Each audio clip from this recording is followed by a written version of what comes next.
Good morning, good evening, good night, whatever it is, wherever you are. Welcome to my channel.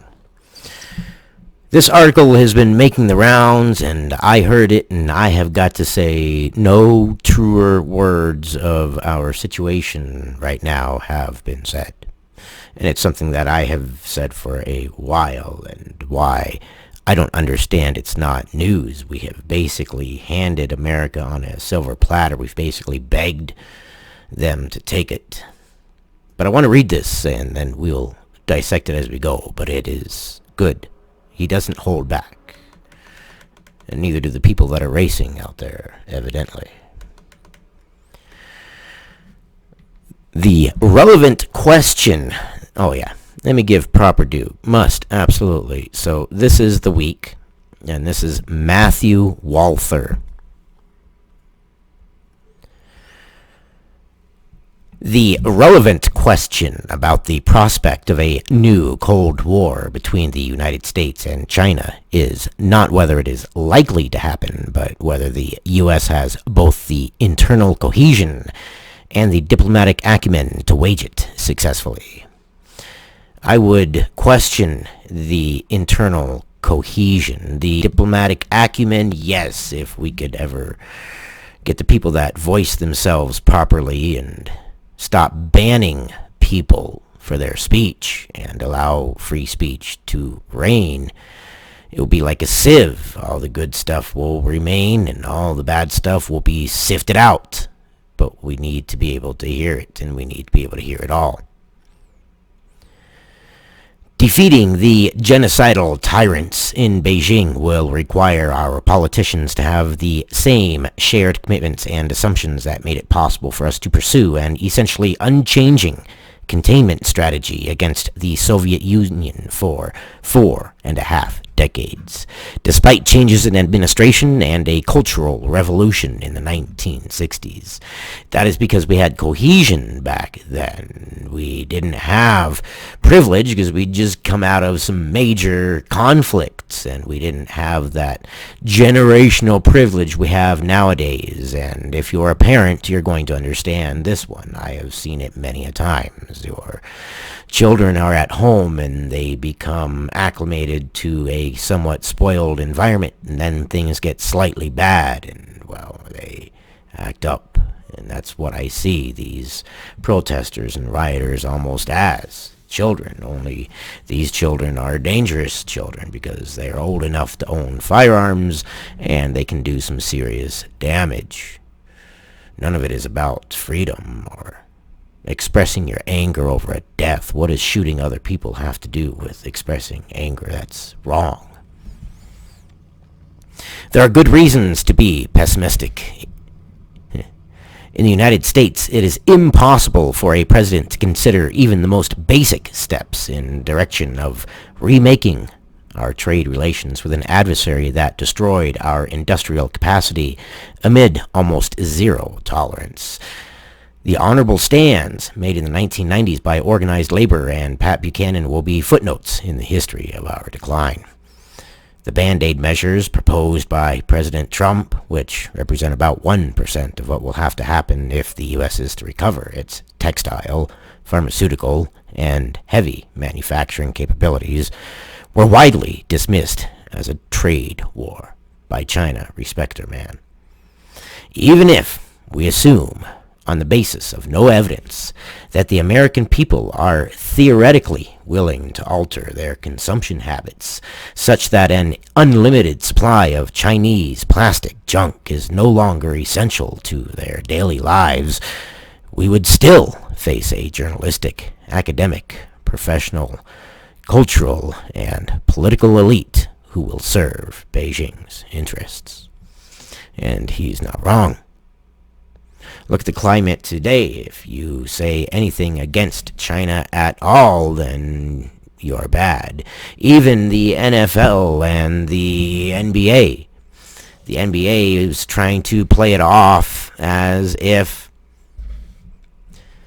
the thing that happened was a mistake.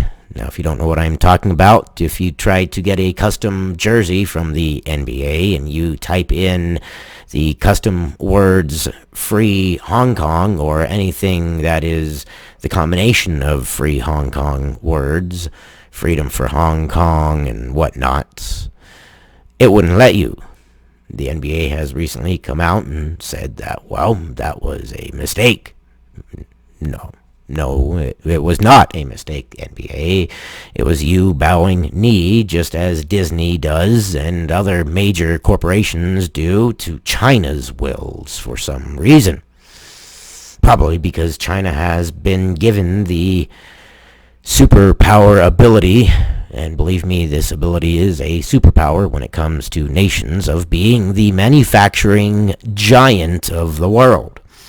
Almost everything in your household, as you look at it, will be probably made in China, or at least a large percentage, unless you have specifically made certain caveats or certain moves to make sure your stuff was made elsewhere. They are that big a manufacturer. Continuing.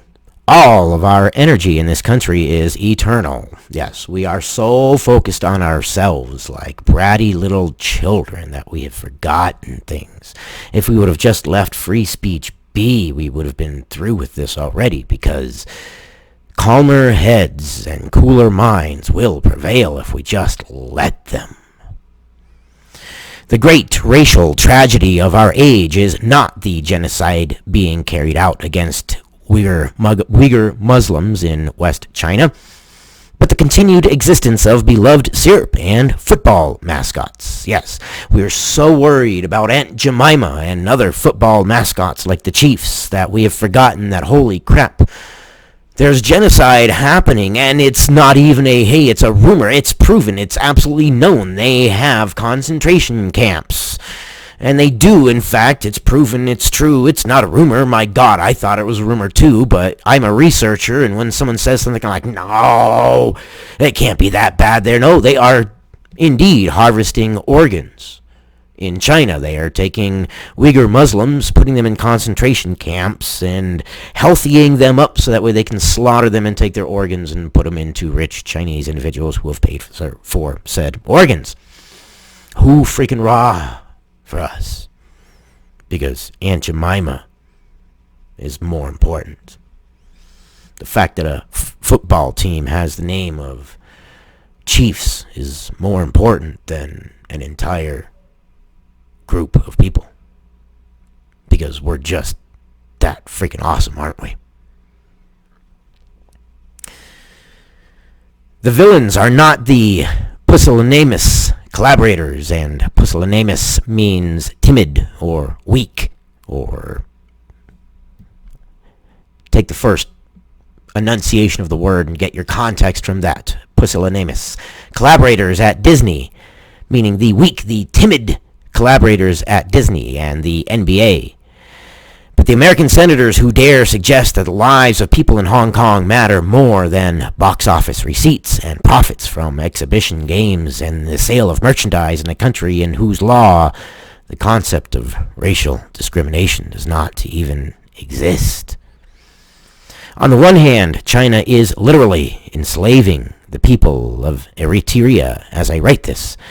On the other hand, the bad orange man over here said Kung Flu. Which one do you think the media clings on to? Well, orange man bad. It's more clicks, more likes, more shares. Screw anybody else. Screw real freedom. Screw real lives. It doesn't matter. Trump said what?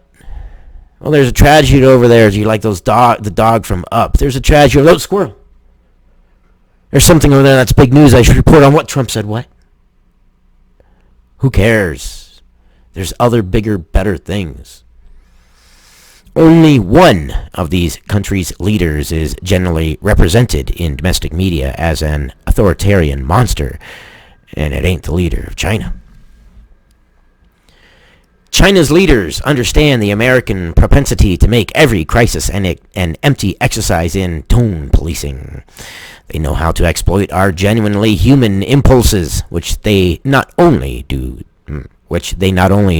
not share, but reject as the height of folly, because they're all about the government. You serve the government. There's no individuality. And they exploit that in us. They also recognize that vast swaths of our political and educational establishment accept ideological commitments, such as free trade, that happen to benefit China, as if they were undeniable scientific conclusions about the necessary conditions for decent human life. I remember Joe Biden was talking about how China was good, and giving China free trade was good, and helping China become a political and economic superpower that it is good. No, it is not. It is bringing them up to challenge us on total different ideological standpoints that we cannot abide by. We cannot abide by the communistic point of view. That is not us. That is not American. That is not freedom. And we have handed China all these powers ourselves. Our internal divisions do not bode well for collaboration with our allies, which will be just as necessary against China as it was against the Soviet Union. Why should we expect our NATO partners to reject Chinese infrastructure investment when a common-sense bill, like the one introduced by Senator Tom Cotton, to return pharmaceutical production to these shores in the name of national security, health, and the economy, is greeted with indifference, because they want China's dollar bills. While it's heartening to see the United Kingdom finally ban Huawei from its 5G infrastructure, finally, there was so much about Huawei that was sending metadata back to China, and they were piecing together profiles of people who used Huawei products, and businesses were using Huawei products, and they were stealing information from businesses that way as well. So finally,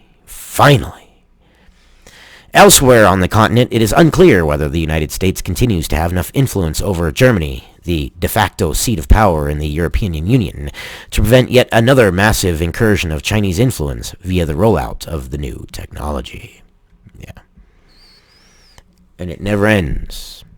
China will produce this thing, and they can produce it cheaper, and businesses don't think, well, why are they producing it cheaper? Well, not only are they paying less over there, but it's like those places that you sign up for and you wonder, why are these things so cheap? Well, they're so cheap because they're selling your information as you're signing up for it. Well, China does the same thing. They're selling it cheap because they want you to have it, because the more information they have, the better. What way to get better information than to make your stuff affordable? And you go to the store and you get a choice between this product, which is expensive, or the Chinese-made product, and it's cheaper, and you get the cheaper product. I don't know. That's the way I see it. That's just a opinion, YouTube. Don't cut my head off. It's just an opinion.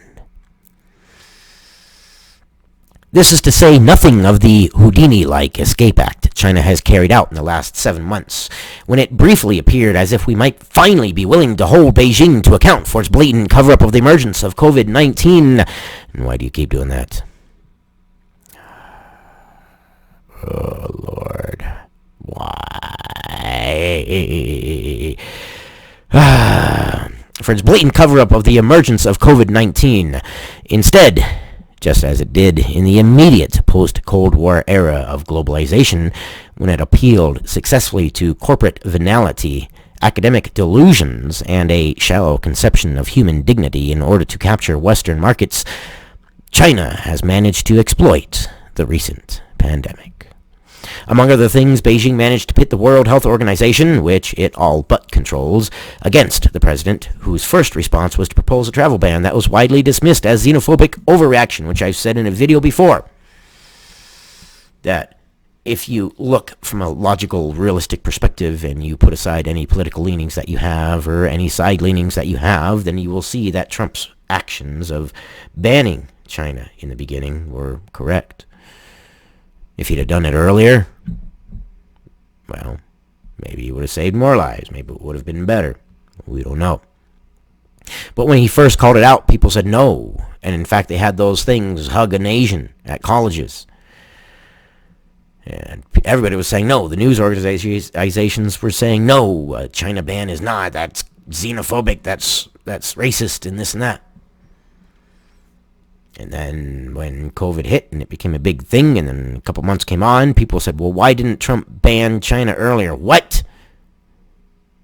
What are you talking about? He banned them in the face of dissenting opinions and people lambasting him for it.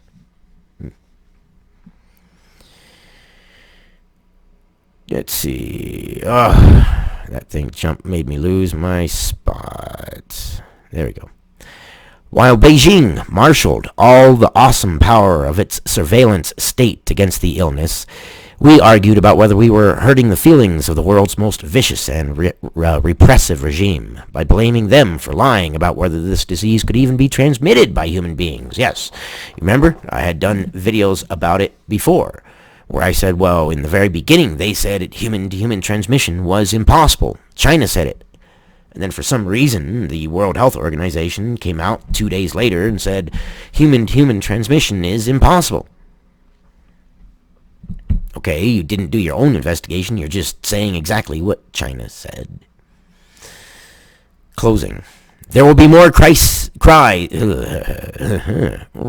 retrying. There will be more crisis like the present one and the decades to come as China expands its influence in sub-Saharan Africa, Latin America, the Gulf states, and beyond. I do not expect more favorable outcomes. And I don't either. Because we're giving up our power because we're so focused on petty things that don't matter. They just don't. And we're letting the world slip by. And if China becomes the superpower, oh, there'll be changes. There'll be big changes. I love you guys. Thank you for staying to the end. I love you. Stay informed. Listen to dissenting opinions. And I'll see you on the next one.